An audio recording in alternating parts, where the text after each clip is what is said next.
and we're just doing a little instructional video on how to pill your cat.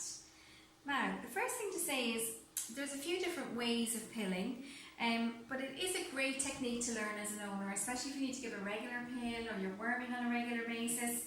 A lot of vets would advise hiding pills in food, which is fine for some cats, but actually they very often will go and just spit that behind your sofa half an hour later. So just to be absolutely sure they've got the dose, it isn't a terribly difficult technique. I have a few tips you might try yourselves at home.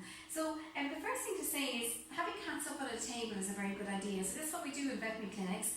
And this little guy Tim is very calm up here.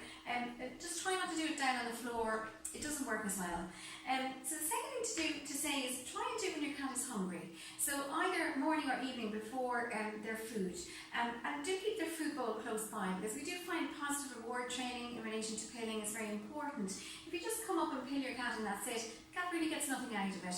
So the next time you try to do it, they'll just run away. Okay? So if you follow up the pilling with a reward, it tends to work much better. So what you need to do is just get out your food and your pill ready. Now you can swipe the pill through something tasty like some of they love this gel on the top of the food, or you can use cream cheese, is a really good tip with cats, or one of my favourites is butter. They really like the fatty taste, but you can swipe, you don't need to, but it's something you can do to improve things. Now the whole trick with pilling a cat is to actually just very gently get their head up towards the ceiling. So it's just very, very important that you're tipping their nose straight up.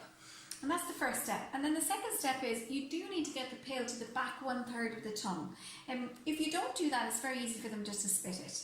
So with Tim here, I'm just going to swipe this pill in here. I'm just going to have a little chat with Tim. So I don't just manhandle him. I'm just going to give him a little rub under his jaw there. Cats love that.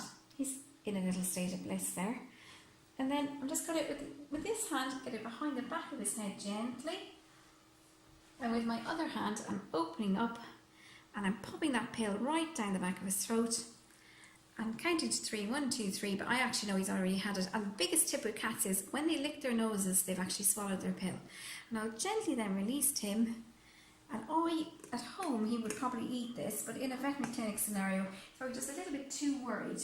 But if you had a little bit of roast chicken in there, or a little bit of tuna, or whatever his favourite thing is, and pop him straight to his food bowl, you'll find the next time he'll nearly come looking for his pill if you're lucky. And that's how to do it.